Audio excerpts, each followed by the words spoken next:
Hi, welcome to a2zknowledge.com. So today we are going to discuss about modules in Python. So there is a topic called modules in Python. So I'm going to show you practically first to understand what this module is all about. So for example, you have seen somewhere in the code so far you are writing some Python code and you are aware of some Python, and people always used to use a keyword import, and then they used to specify the module name which they want to use. So import statement are used to import the libraries, the packages which is required for the particular program. For example, this is a program. Okay, this program is not the agenda for the today's class, but I just want to show you some examples. So that's the reason I'm just opened this code. So this code is something related to natural language processing. So if you see here, I just want to do some kind of a natural language processing which is NLP. So I need a package called a text blob which I have downloaded using pip command, or if you are using PyCharm you can download from the PyCharm from settings, you can download. So I have downloaded it and I have to use it in my code by giving the word import. That means text blob is a module, someone has already written it, so now I'm using the functionality. To use it I have to import it. For example, if you see that this text block keyword and then the deduct language functions, everything they have written inside this text blob. If you open the source code of text blob, you can able to see all this. For example, if I remove this text blob, you can see I'm getting an error. So that's the reason I need to import this. So now you you can ask me, so how can I write a model similar to text blob? Yeah, so that is an agenda of this today's video. So today I'm going to show you how to write in your own code, and we call it as, and you can use it, how you can use it that as a module, and you can share your module to anyone so that they can use your modules. Or even you can write a module, you can upload into some open source websites, the coding repository websites like GitHub or Bitbucket, or even on your website, and people can download your module and they can use it along with their code. So I can show you something. So if you see here, even this text blob is written by someone else, right? So it's not like, if you see here in PyCharm, in if terminal you will use pip command, but if it is PyCharm or some IDs, if it is PyCharm you can install the libraries by just going for file settings and then this plus symbol, and you have some list of these many packages are there.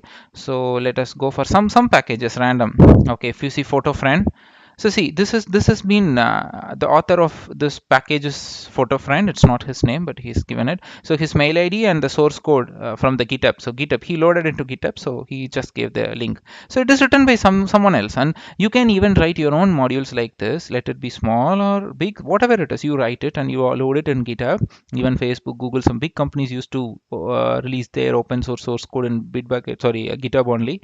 You can even specify this in your resume saying that I have written many modules and this is my GitHub link, you can refer. So if you see, even text blob I can open. Even text blob I can open.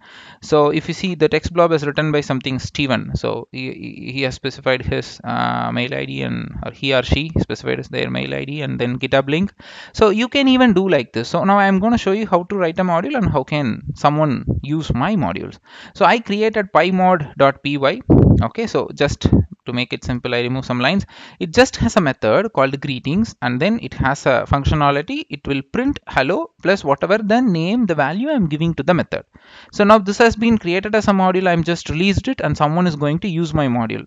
Okay, if you are going to use my module, what you have to do is you have to import my module first of all. So you have to use the keyword import, and you need to use pymod, my file name, my Python file name. Before that, this pymod.py needs to be in the same project folder which you are having this call mod dot, where you have this call mod.py. These need to be under same folder.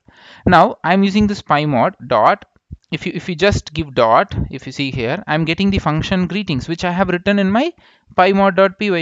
You can see here, right? See, we have greetings. So that's the reason in the drop down list I'm getting. So now I'm just invoke the method greetings and I'm just passing a2zknowledge.com.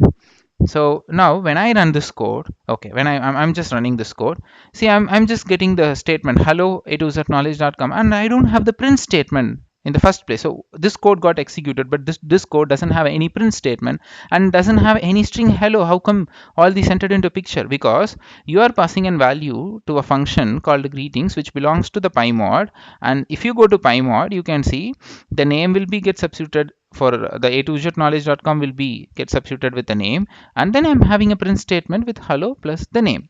So this is how you are using my module to print your name with hello. Greetings. Now, not only the functions, you can even have some variables as well. See, I have something called a equal to 10. Now I go to my call mod.py. Now what I can do is, see, I'm just creating a variable b equal to pymod. Okay, again you will get a drop down list where you can able to choose the a. Okay, so now I'm just printing the b which has this pymod.a. Now when I run this, see, I'm getting 10. So I don't have 10 in my current code because it is called from pymod.py from the module which I'm using. So even you can create such modules and you can hand over to your friends or to your colleagues so they can use it, and you can be proud that you have created some module and your entire team is using it.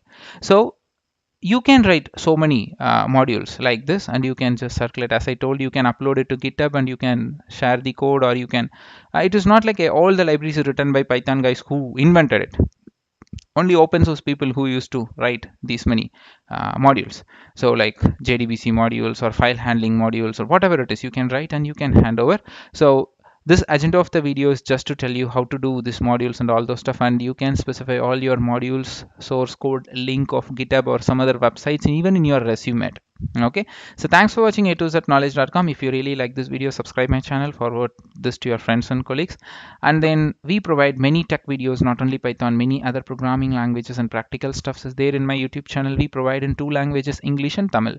If you want to see the complete Python video tutorial, you can see the playlist link in my description box where you can find all the Python videos, not only this, and we have many other videos as well in the different playlist in the same channel, A2Z Knowledge. So thanks for watching a2znowledge.com. Stay in touch with us.